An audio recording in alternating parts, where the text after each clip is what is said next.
തിങ്കളാഴ്ചത്തെ video ആണ് കേട്ടോ ഇത്. ഞാൻ എൻ്റെ വീട്ടിലേക്ക് പോന്നായിരുന്നേ. തിങ്കളാഴ്ച എടുത്ത വീഡിയോ എനിക്ക്, പക്ഷേ ഇന്നാണ് കേട്ടോ വീഡിയോ ഇടാൻ പറ്റിയത്. അപ്പോൾ അച്ചാച്ചി വന്നിട്ടുണ്ടായിരുന്നു കേട്ടോ. അപ്പോൾ അച്ചാച്ചിയാണ് എന്നെയും കുഞ്ഞിനെയും വന്ന് കൊണ്ടുപോകുന്നത്. ഇനി തിരിച്ച് കൊണ്ടുപോകാനായിട്ട് ചേട്ടായി അവിടെ നിന്ന് വരും കേട്ടോ. അപ്പോൾ ഞങ്ങൾ രാവിലെ പോന്നായിരുന്നു കേട്ടോ. ഒരു 7:30 ആയപ്പോൾ ഞങ്ങൾ വീട്ടിൽ നിന്ന് ഇറങ്ങിയിട്ടുണ്ടായിരുന്നേ.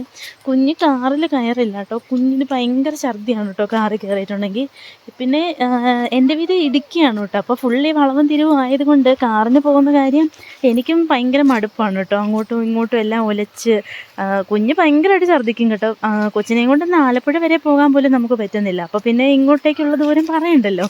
പിന്നെ ഞങ്ങളിതേ വരുന്ന വഴിക്ക് കടയിൽ കയറി ഷെയ്ക്ക് കുടിച്ചു, കാപ്പി കുടിച്ചു, കരിക്ക് കുടിച്ചു, അങ്ങനെ 1-2 സ്ഥലത്തൊക്കെ ആയിട്ട് നിർത്തിയൊക്കെയാണ് കേട്ടോ പോയത്. കുഞ്ഞ് കുറച്ച് നേരം എൻ്റെ കൂടെ പൊങ്ങി നിൽക്കുമായിരുന്നു കേട്ടോ, എല്ലാം കണ്ടുപറക്കിയൊക്കെ. പിന്നെ ഇതിൽ ബൈക്കിലായിരുന്നുകൊണ്ട് അവൾക്ക് അങ്ങനെ ഉറക്കമൊന്നും വരുന്നില്ലായിരുന്നു കേട്ടോ. ഫുൾ എണീറ്റ് നിൽക്കുമായിരുന്നേ. പിന്നെ കുറച്ച് നേരം അച്ചാച്ചിയുടെ കൂടെ ഫ്രണ്ടിൽ നിന്നു. ഫ്രണ്ടിൽ നിൽക്കാൻ ഭയങ്കര ഇഷ്ടമായിരുന്നു കേട്ടോ.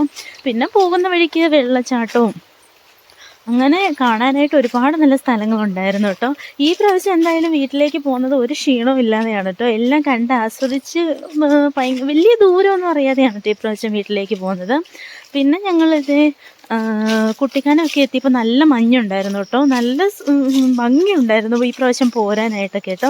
പിന്നെ ഞങ്ങൾ അവിടെ വന്നപ്പോൾ അതേ വീണ്ടും ഒരു കരിക്ക് കടയിൽ കയറി കരിക്കൊക്കെ കുടിച്ചു. കുഞ്ഞിന് കരിക്ക് വേണമെന്ന് പറഞ്ഞു കേട്ടോ. അപ്പോൾ അവൾ അതൊക്കെ കുടിച്ചു. ബൈക്കിലായിരുന്നത് കൊണ്ട് അവൾക്ക് ഈ പ്രാവശ്യം ഫുഡൊന്നും കഴിക്കാനൊന്നും ഒരു മടി ഉണ്ടായിരുന്നില്ല കേട്ടോ. അല്ലെങ്കിൽ ഒന്നും കഴിക്കാതെയാണ് കേട്ടോ പോകുന്നത്.